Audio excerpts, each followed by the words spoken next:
sounds like it's a positive one.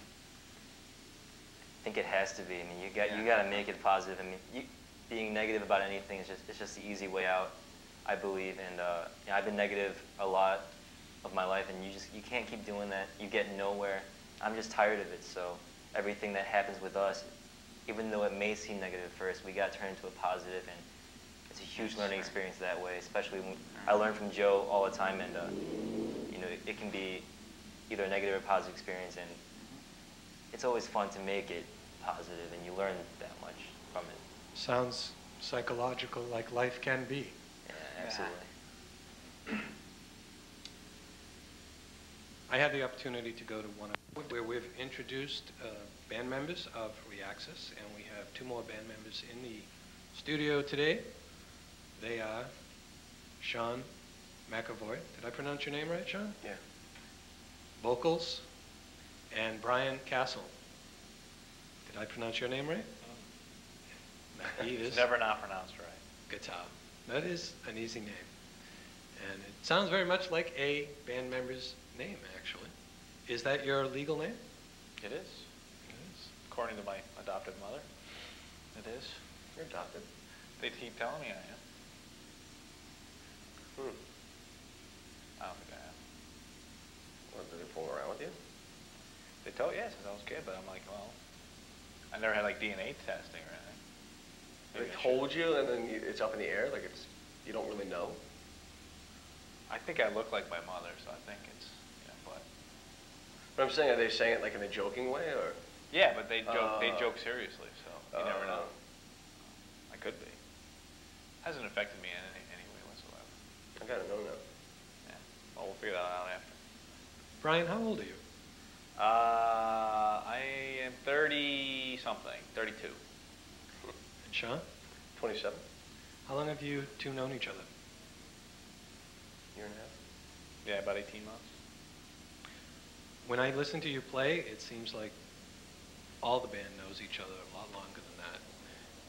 How long have you been playing together as a band, the 5 people that are here in the studio? February? Let's see, I think so. about 5, no, not even 5 months. Yeah. 4 or 5 months. So who's the most recent addition? Joe. And then before Joe came on the scene, how long had the other 4 members known each other and been playing together, approximately? Brian came the winter of the year before, and then I had joined up with Jimmy the summer before.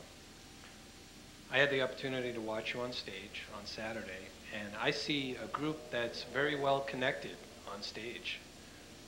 I got very excited being a filmmaker, watching the transition from setup, behind the scenes, at the venue, to the point where one of you introduced the first song. There was electricity, there was excitement. I could feel a change in everyone on stage.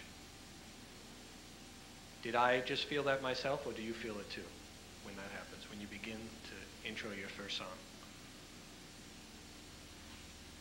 I don't know. Well, I noticed it. I didn't want to play that show. I didn't want to play at all until the moment, the first time he said in whatever song we were playing, Jimmy started playing Finer Anarchy. And that's when it hit me. I was on a stage like, oh, wait a minute. This is what you want to do for a living. You better enjoy the moment. Well, not only was I a filmmaker that night, but I was also an audience member. And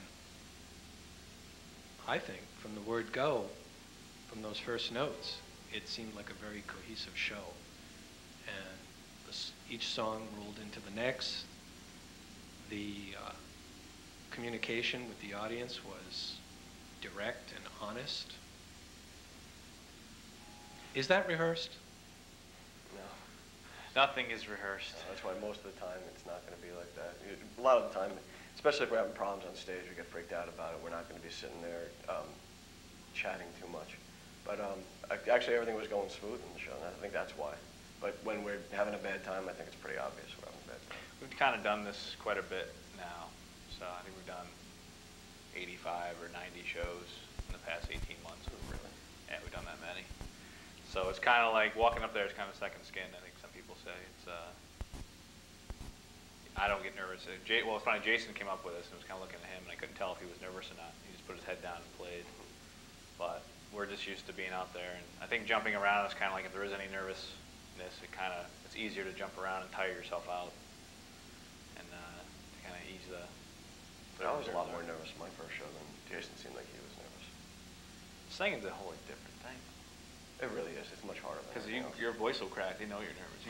You flub a note, you say, yeah, windmill or whatever. But what you guys do is a piece of cake.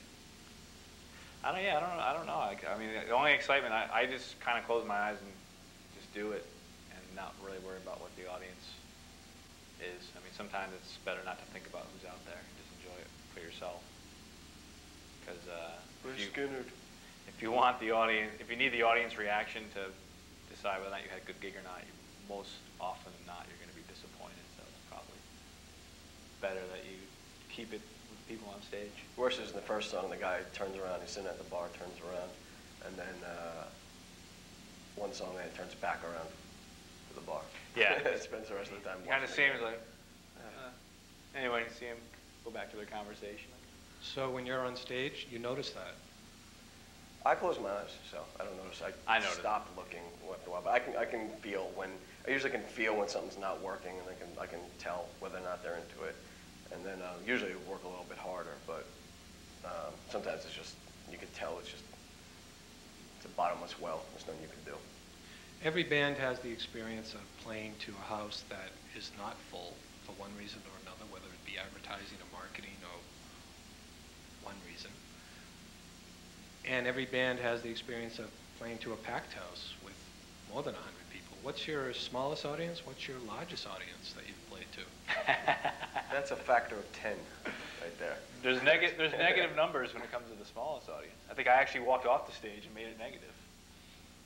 The one show. Oh yeah. That was a bad.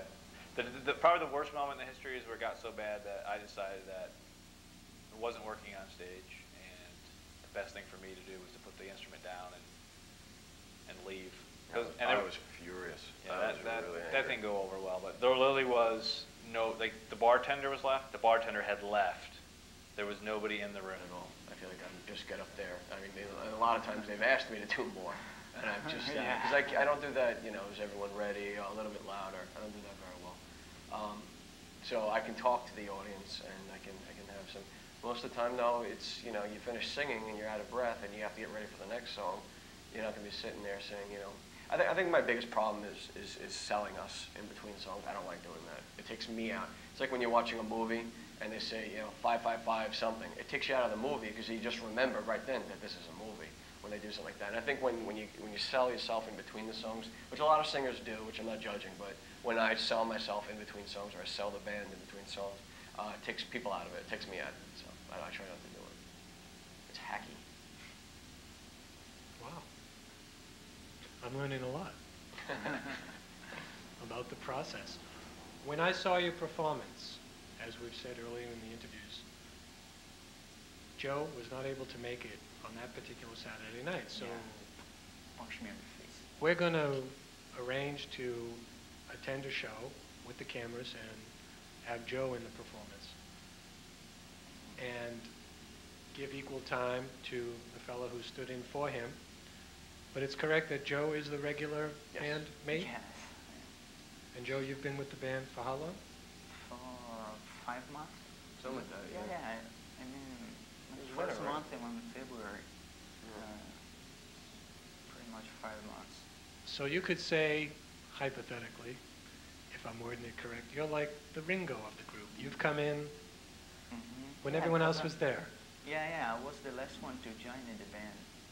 So We have no Pete Best. Yeah. There's nobody before. Brian used to do the bass, and then once I came in the band, he's doing guitar.